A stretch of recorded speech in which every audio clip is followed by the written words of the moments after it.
Perfecting and Reforming Personal Religion, Chapter 4, Breakdown, which chapter is entitled The Meat of the Body. And following along from the previous 3 chapters, the reader will understand that the language that's used is pointing to an illustration that's not entirely real, but that is real to the point where it is pointing to something true through its allegory. These first couple of chapters have introduced us to how to handle our devotional character and why, not deeply, but step by step, point by point. Each chapter is getting the reader to meditate on something absolutely crucial for them to consider when thinking to either take hold of their experience personally, gravitating towards the words of the Bible and exercising them, and then making judgments off of what to consider and what to refrain from based upon the knowledge that they've retained from exercising those words.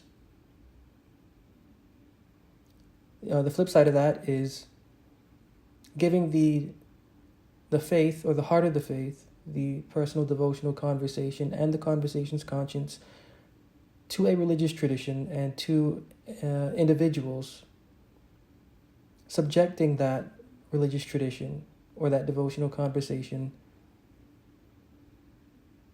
to an operation. So above having other minds operate the conversation, the flip side of that is controlling and operating the conversation personally through the experience and through recycling the experience. And so we come to chapter 4, where, of course, in the next chapters, the language of the title is going to be explained. But we come to this chapter entitled The Meat of the Body. And this entire chapter is framed around a saying found in the book of Matthew chapter 6, 22 to 24.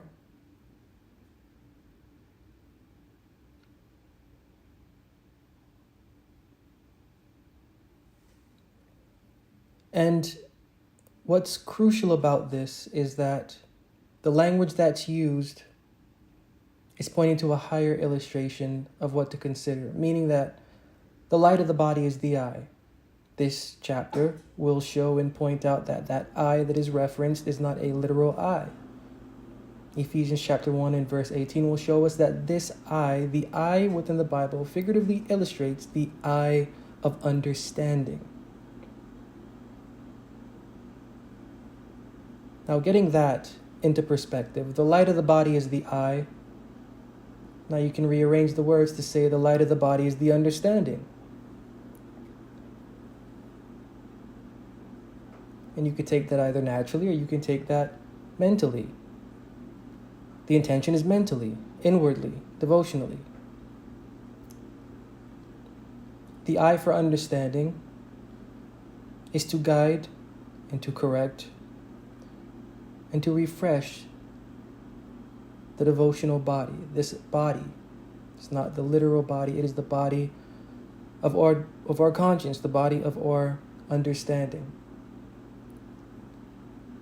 And so what shines bright within us, and that us, not meaning the human, that us meaning the devotional body, the body of faith, better said, the body of faith. The body of faith, or the body of spiritual confidence or devotional confidence that is had within the words of the Bible, the experience of the Bible, and the Bible's creating mind.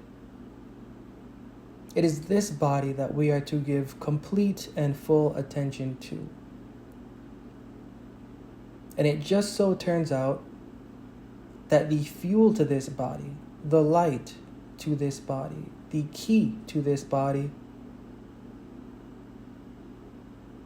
is its eye or its understanding.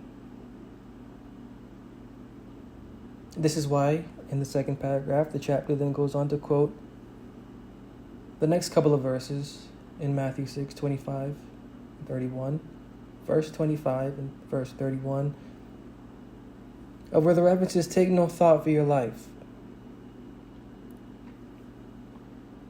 And we can either take this literal, which is not the intention, or we can bring it to the first instance of mention. The light of the body is the eye. This is what is framed around that speech of take no thought for your life. The life is the body. The life is the body.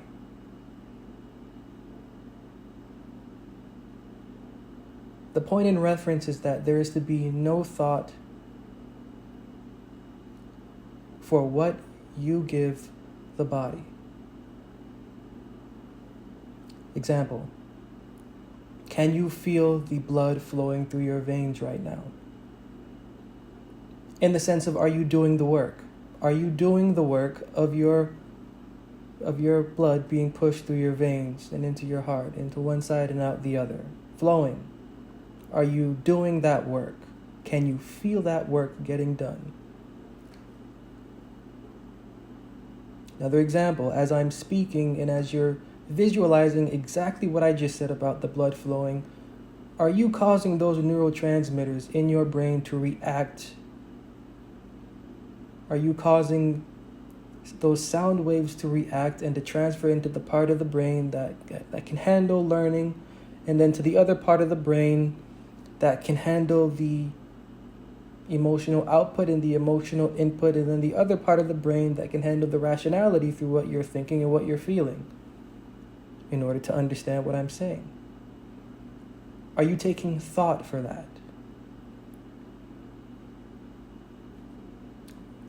The answer is no. None of us are. And if we were, life would be absolutely miserable. Completely miserable. If every day, on top of operating manually, or in a sense of the motor, our physical operation, and then also keeping in line with composure mentally and inwardly, add on top of that the neurological operation you now have to do to function. Think about that. Have you taken thought, or do you take thought for any of that? How is bile forming in your stomach right now? How is your heart pumping? Are you doing it? Are you literally causing vision in your eyes to see what you see on a daily basis? Can you feel what that feels like? No. This is the illustration. Our own body does not take thought for its own operation, so why should we take thought for the operation of a body we cannot see? What's the point of taking thought for your personal devotional conversation if your own physical form does not take thought of how it operates on a second-to-second basis? And that's what this chapter 4 in Perfecting Reforming Personal Religion, is supposed to get the reader to understand. What keeps our body not taking thought? What keeps us completely ignorant of the fact that we're living and we're doing absolutely nothing consciously about it? There is an unconscious part of our living that we do not take thought of, yet it still happens. Even when we die, do we control that? Can we control the last breath that we take?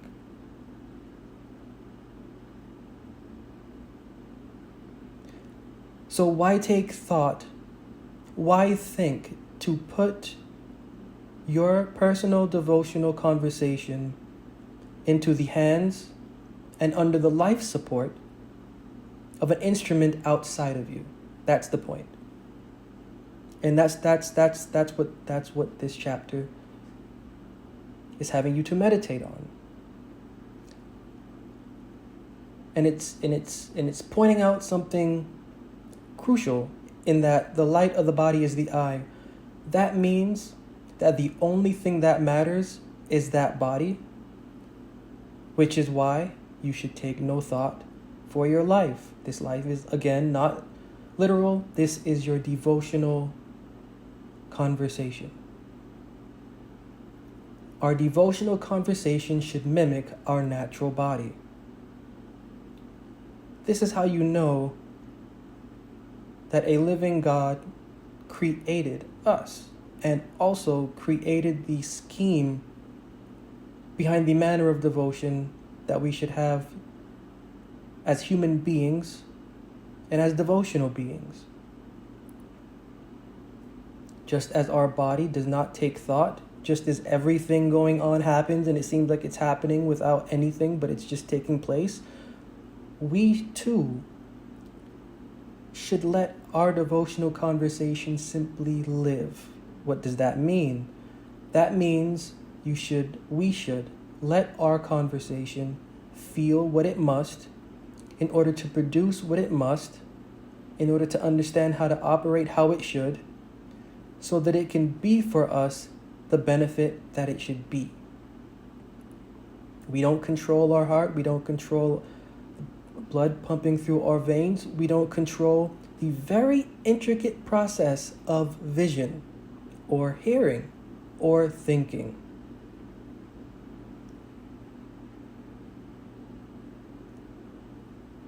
In the same sense, we should treat our devotional body. And how should we treat it this way? The key is the eye. So long as that eye or our understanding devotionally has material within it, it is encoded with something that will let it function without us having to notice it. We will honor the living God according to our personality, according to our character, humbly, justly, and genuinely, having to do absolutely nothing. Having to do absolutely nothing because the experience is encoded with us from what we've exercised from the words of the Bible. We don't know it, but our body is exercising things from the time we're born until the time we die. This is why it can function without us even noticing. There is an exercise to our body that we are not conscious of. There should be an exercise to our devotional conscience that we are not conscious of. We shouldn't be handling our faith's intellect forcefully. We shouldn't be giving our faith's intellect to minds that are not our personality or our character that we believe can operate it. Are we every day walking around with someone or something operating our heart, operating our vision to see, operating our ability to hear, operating the neurotransmitters to snap? Who is doing that? What is doing that? Well, if your answer is well, God is doing that, well, then if your body is letting God do that, why cannot you let your devotional conversation do that? This is why, repeatedly, the man says, "Where is your faith?"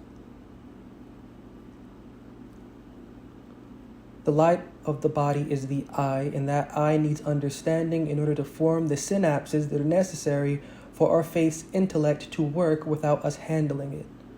That's the point. The previous chapters spoke about getting out or refraining from the meat of the body, And there's now a transition to where that eye of the body needs meat of its own. It needs substance of its own. And this is what keeps it functioning, and this is what keeps it operating. Without this, we will continually take thought for our life, for our devotional conscience and conversation, and ruin the process. The same way our breathing is ruined when we start thinking about the fact that we're breathing. Our devotional conversation shouldn't be ruined. It should be free. It should be existing in a liberty that is trained. And that training cannot begin until we refrain from what we believe is helpful to it, because it is not helpful. It may be helpful for 6 months,